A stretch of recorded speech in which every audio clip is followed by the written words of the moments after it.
మీ అందరికీ ప్రత్యేకమైన నమస్కారాలు.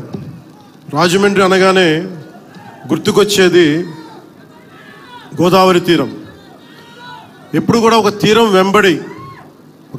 వెంబడి ఎప్పుడు నాగరికత ఉన్న చోట భాష అన్నీ ఎదుగుతాయి.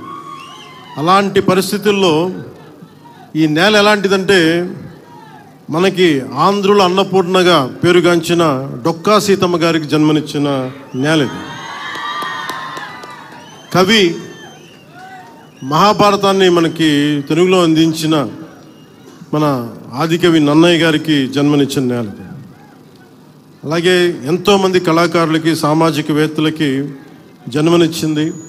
మనకిష్టమైన బాపు రమణల్లో ఒకరైన ముళ్ళపూడి వెంకటరమణ గారికి అందించిన ఈ గోదావరి నేల ఇది చాలా సంవత్సరాల నుంచి, చాలా దశాబ్దాల నుంచి ఉన్న కోరిక.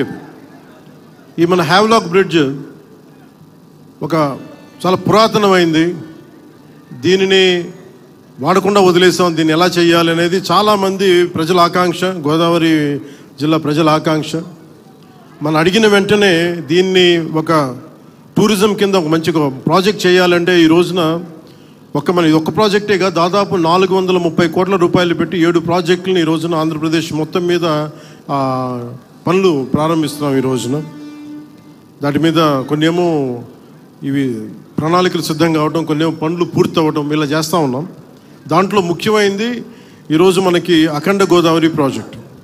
ఈ అఖండ గోదావరి ప్రాజెక్టులో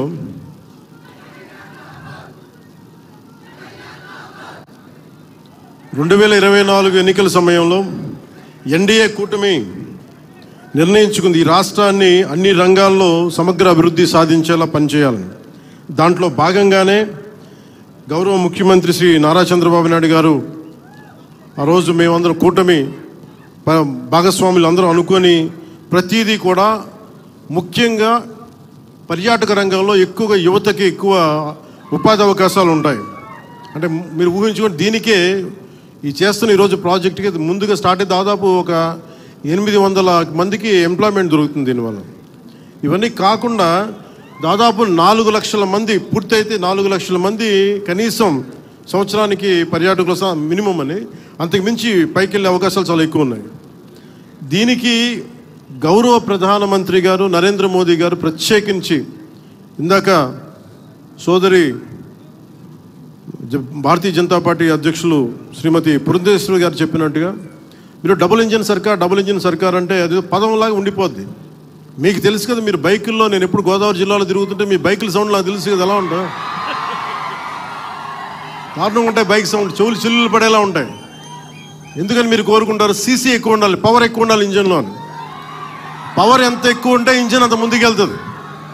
అలాగే డబుల్ ఇంజిన్ సర్కార్ అంటే ఇక్కడ మనం శక్తివంతమైన మనకి ప్రభుత్వం ఉన్నప్పటికీ కూడా కేంద్రంలో కూడా అంతే, దానికి 100 ఇంతులు మించిన శక్తివంతమైన నాయకులు, శక్తివంతమైన ప్రభుత్వం ఉంటే మనకి ప్రాజెక్టులు చాలా అవలీలగా అవుతాయి, వెంటనే చాలా తొందరగా పూర్తి చేయొచ్చు. అందుకనే దీన్ని మనం డబుల్ ఇంజిన్ సర్కార్ అంటే ఆ పదం మీకు అర్థం కావడానికి చెప్తున్నాను. మీ బైకులు గుర్తుపెట్టుకోండి, వేగంతో ఎంత ముందుకు వెళ్తాం, కాకపోతే ఆ వేగం మనకి గమ్యానికి చేర్చేలా ఉండాలి.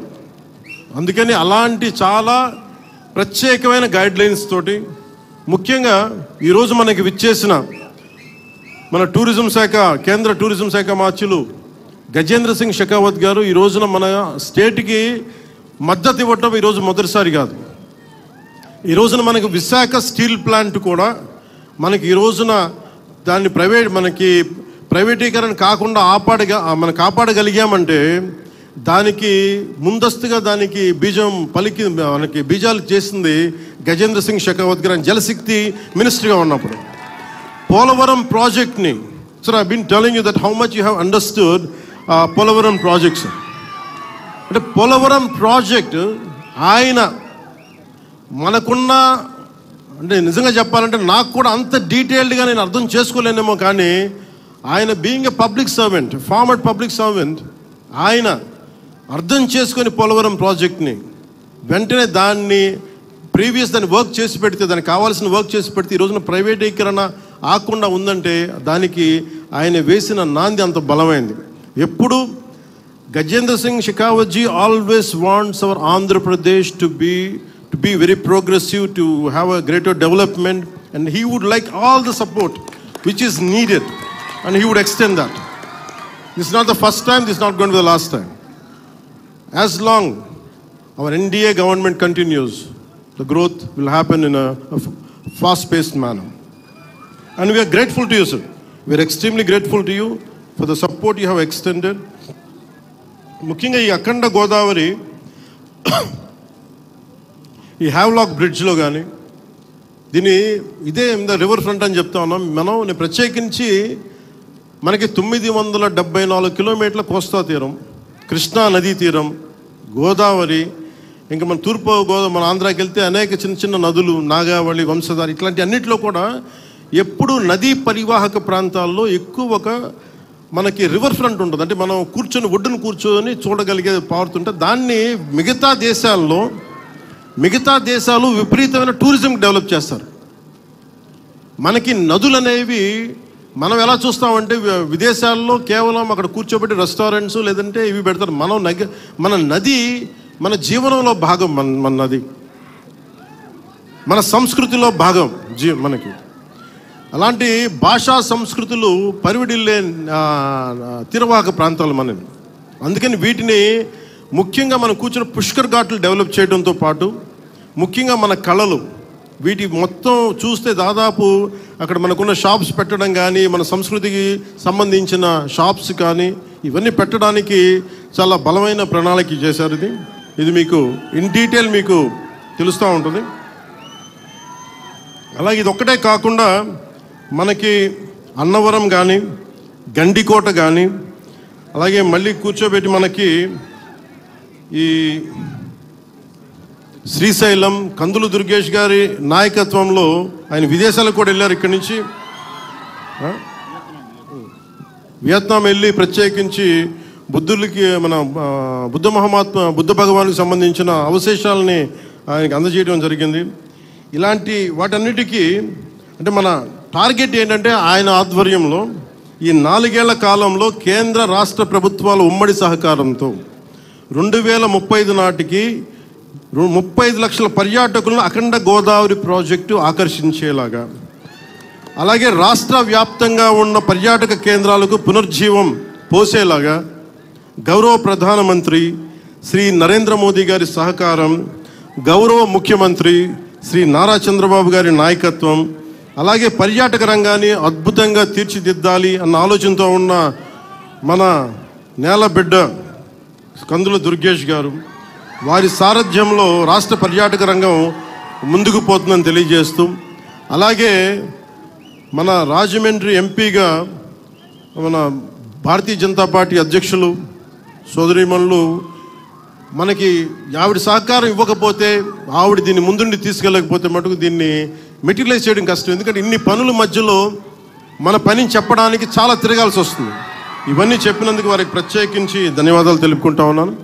అలాగే ఈ ప్రాజెక్ట్ని ముందుకు తీసుకెళ్ళడానికి వచ్చిన ప్రతి ప్రభుత్వ అధికార యంత్రాంగం అందరికీ, అలాగే పోలీసు యంత్రాంగం అందరికీ మనస్ఫూర్తిగా నా ధన్యవాదాలు తెలుపుకుంటూ, ముఖ్యంగా గజేంద్ర సింగ్ మన టూరిజం శాఖ అమాత్యులు గజేంద్ర సింగ్ షెకావత్ గారు మనకి ఎలాంటి నేల నుంచి వచ్చారంటే the land of valour, the land of heroism, the land of వీరత, అంటే వీరులు పుట్టిన నేల నుంచి వచ్చారు. రాజస్థాన్ ఒక రాణా ప్రతాప్, ఒక దుర్గాదాస్ రాథోడ్, వీళ్ళు పుట్టిన నేల నుంచి గజేంద్ర సింగ్ షెకావత్ గారు వచ్చారు. అందుకే ఆ పౌరుషం ఉన్న నేల, ఆంధ్రుల పౌరుషం ఉన్న నేలని స్వభావాన్ని అర్థం చేసుకోగలరు. అందుకని మీ అందరికీ మరోమారు వారికి ధన్యవాదాలు తెలుపుకుంటూ, whole heartedly thank you sir, honourable minister Shri Gajendra